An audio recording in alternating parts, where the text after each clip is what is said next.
Okay, well, it's clearly Oscar season.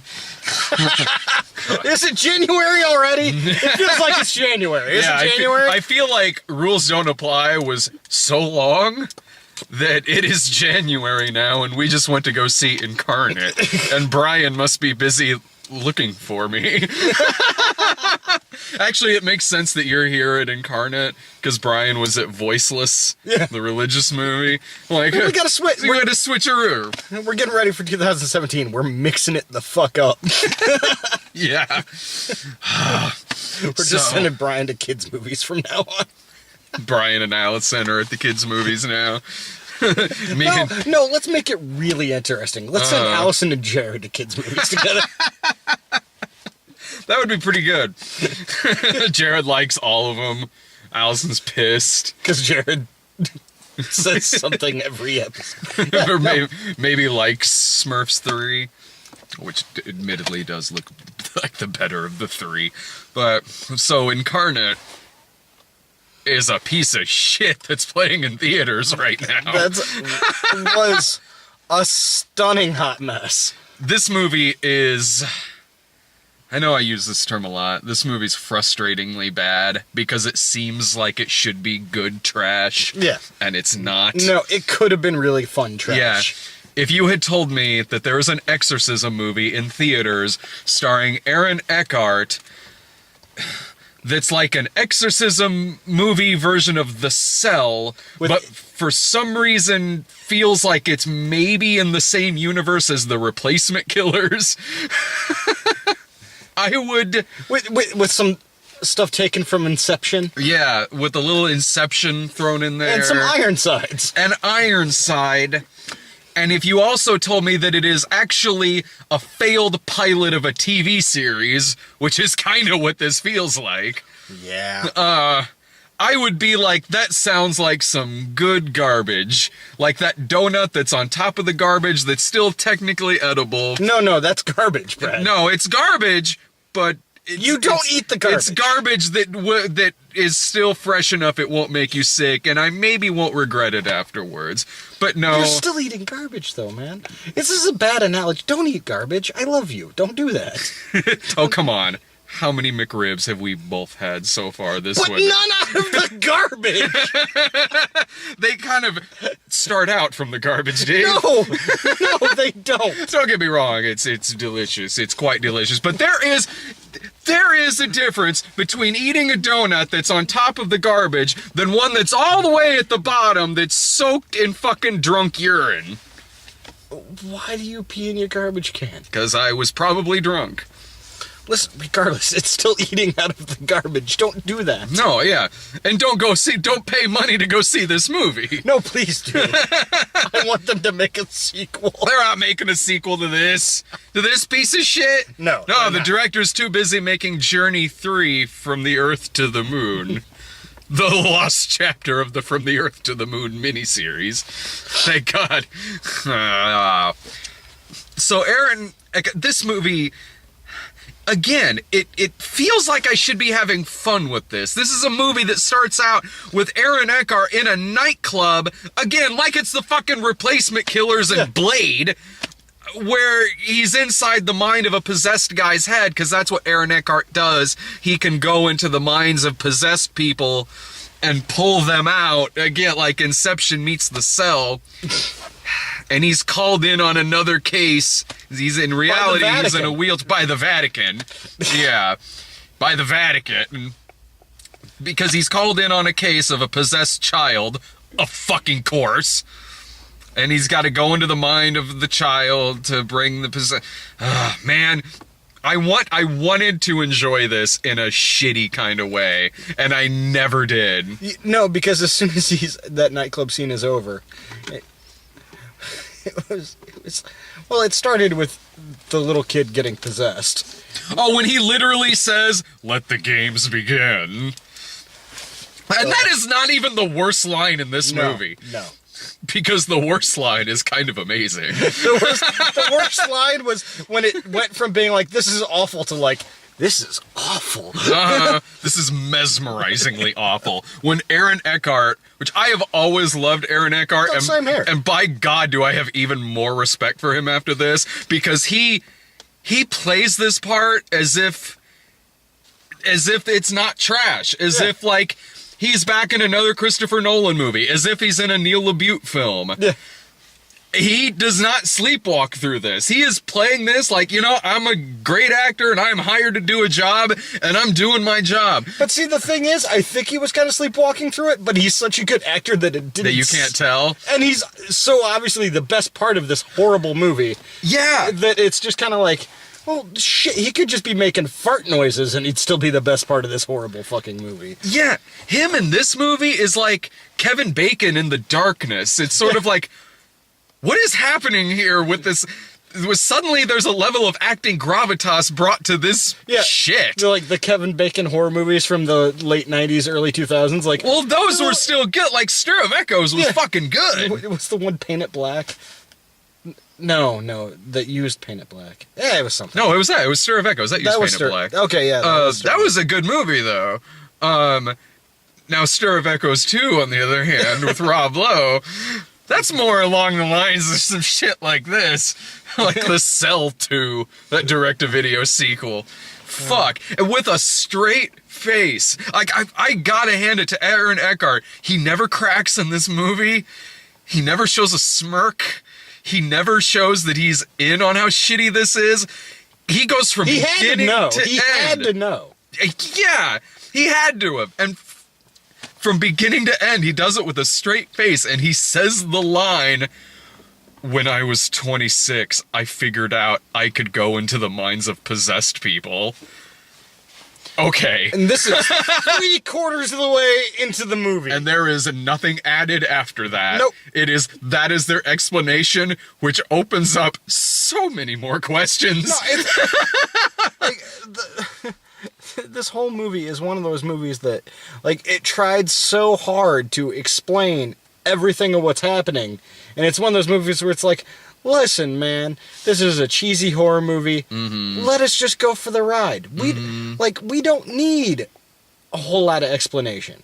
Like, it's more effective. Mm-hmm. Like, you could have the dumbest fucking concept. Totally. And if you execute it well, we don't need the explanation. Mm-hmm. It follows. Yeah. The dumbest fucking concept. But they made it scary. One of the most effective scary movies in the past 15, 20 years. Damn good fucking movie. No, totally. But it is one of those movies when you read the description and really think about it, you're like, this is fucking dumb. Yeah. This is something to where if you had, like, maybe the visuality or, like, the art design or something of, like, The Cell. Yeah. The movie could have been effective. I mean, it could have been intense and scary. But on the flip side of that, as like a late-night B movie or something, it still could have been fun if this was like a Christopher Lambert film. Yeah. Like, it could have been like a total blast. They just... like, it's frustrating in the sense that almost all of the elements are there. Like, even the concept, as dumb as it is, it's like, you can make this work. Yeah, you can make this work. Mm-hmm. But the guy who wrote it was just like, I gotta make it. Everyone's stupid. Let's explain it. And it's just like, let's add some more backstory to it. It's like, no, dude, we get it. Uh-huh. His wife and kid are dead. Yeah. Let's move on. Yeah. His wife and kid are dead. You can kind of tell what movies the writer of this had watched recently when he wrote it, because Aaron Eckhart's sidekick is Joaquin Phoenix from 8mm, and not to mention the fact that the climax of this movie involves the demon coming out of the kid and possessing Aaron Eckhart, who then opens the window and jumps out of it. That's really familiar. I could have swore I seen that before. Didn't that happen in Repossessed? Yeah. Fucking Christ. Yeah, no, it's just kind of like... There's so much to... The fact that, first of all, the fact that that fall out of a pretty fucking high spot, he's still kind of alive after that. Meanwhile, the kid's dad dies within seconds of just falling from the ceiling with a broken arm. Stupid. Really dumb. Really dumb. And it's just kind of like, man, you had a pretty decent cast. More or Like, less. I mean, yeah. Eckhart was great. The others lady were from fine. Game of Thrones. Oh, yeah. That was the mom. She was fine. Yeah, no, she was fine. Like, The kid acting was a little bad. well, it's in the this. kid from fucking Gotham. He's terrible. Oh, okay. I don't It's know. young Bruce Wayne from Gotham. Oh, He's fucking awful. I haven't seen. But Gotham. it's just like the way they treated this demon too. They're like, how does the demon jump from person to person? Oh, it's through physical contact. No, it's because the writer had just watched Fallen. Yeah. Fuck. Yeah, it's through physical contact. Okay, I'm just going to go in a room alone with it. And I'm going to take a bunch of drugs so I fall asleep. Mm-hmm. But there's this demon right here that could jump into my body just by poking me. Mm-hmm. This makes a whole lot of sense. Let's not chain it up or fucking nothing. Yeah, I was thinking It's the just same sitting fucking there in thing. the middle of the fucking floor. Everyone's stupid. The fucking dad goes in there to talk to the kid, and they explicitly tell him, no matter what that fucking demon says, you don't fucking touch him. What does he do? He gets his fucking arm broken and dies from falling 5 feet. Oh, the other... it's just... The movie contradicted itself so many times. It took time in the beginning of the movie to have a note that I actually kind of liked, where they're like, they're not demons. Like, it's not denominational. They're horrible creatures, but every religion has a thing for them. Like, it's not just you, Catholic lady. Yeah. And then he defeats it by shoving a cross in its mouth. Yeah, which is one thing I will say about when I saw the poster of the movie where the crucifix is going inside the screaming mouth, in my head I was like, that's eye-catching, but I'm sure it's one of those posters where nothing like that actually happens in the movie. No, it actually does. Doesn't make any goddamn fucking sense. That actually happens in the movie. Why did this movie have the credits from Stranger Things? Because Stranger Things was popular. Another thing that the people who made this movie just watched. God, I can't. Whole lot of fade cuts. It was a weird mess of a movie. It was such a mess. It was a goddamn mess. I don't know what in the fuck this movie is doing in theaters at all, let alone December. Like, I hate to say it because I'm not furious at it as I have been at a lot of terrible movies the past couple of years, but this is, I really gotta say, on the bottom 10 movies of the year list for me, I think. I might have to think about that, but but just from a storytelling perspective, this was one of the worst I've seen in a really long time.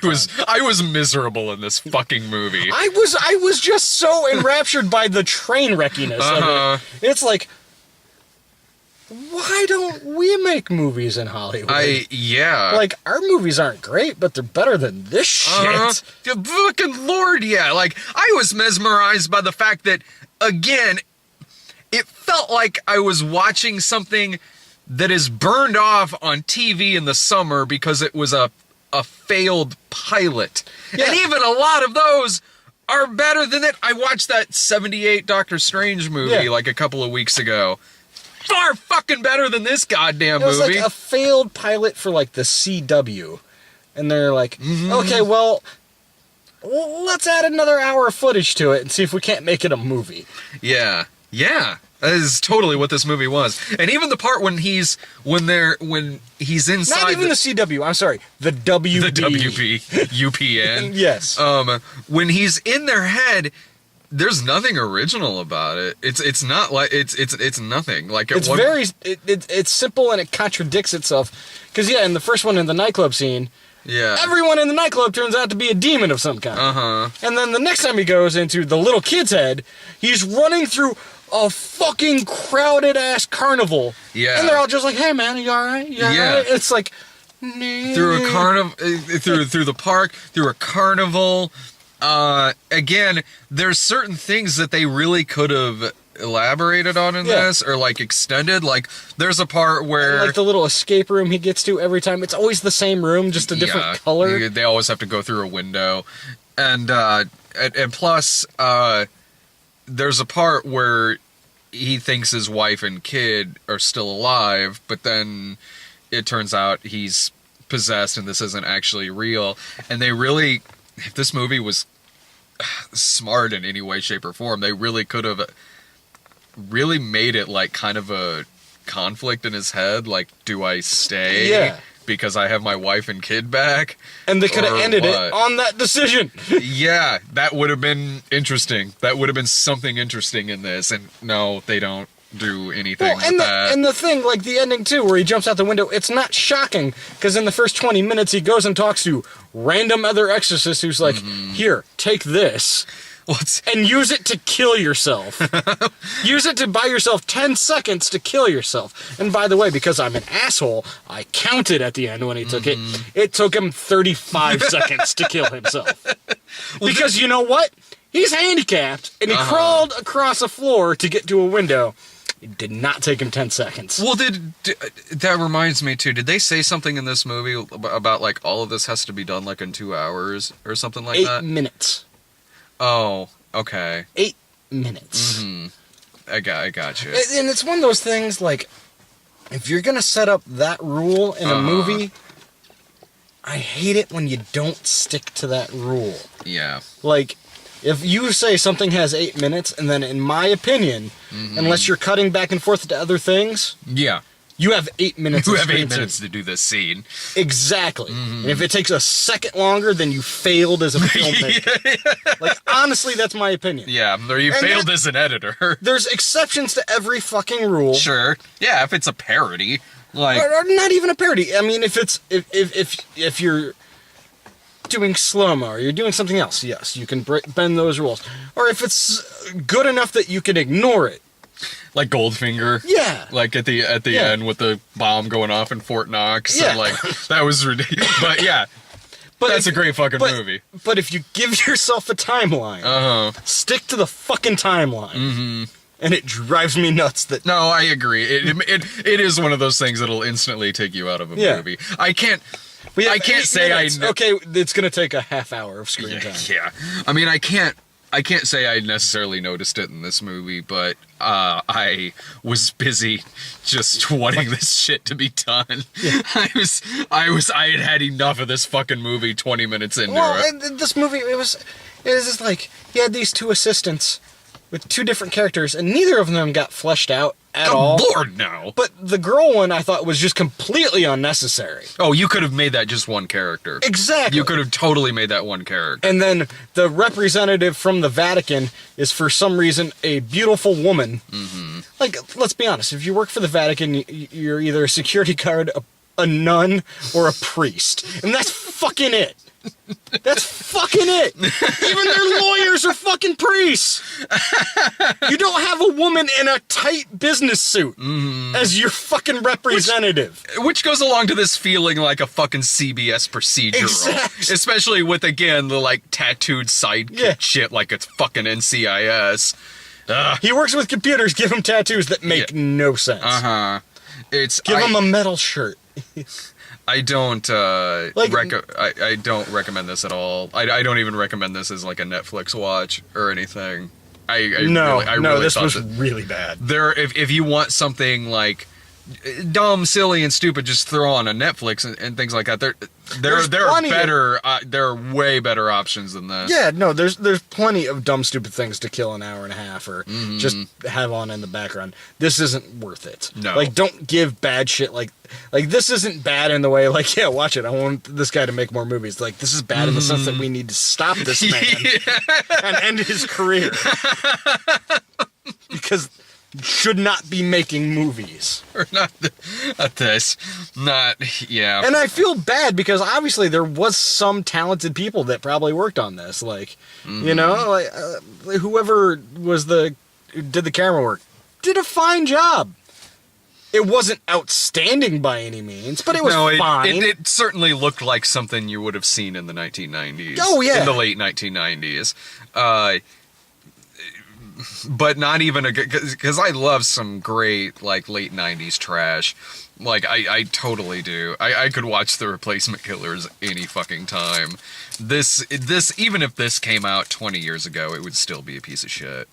And not a fun piece of shit. Like this would be crap. Any other final thoughts on this? Fuck this movie. Fuck it. I could be at home holding my child. Instead, I'm at the shit with you. It Incarnate. Well, at least it was only 90 minutes. It was a short film. It didn't feel like it. It kind of did to me because it felt much shorter than Rules Don't Apply did, which Rules Don't Apply far fucking better movie than this. I almost want to bump my recommendation of Rules Don't Apply up to just like a matinee. Because I'm like, more movies like that should be in theaters regardless of all the fucking problems it had. Not this shit. I don't even know what next week is. Assassin's Creed, maybe? I don't Yeah, I fucking think so. know. But anyway, whatever it is, we'll see it. See it. Bye.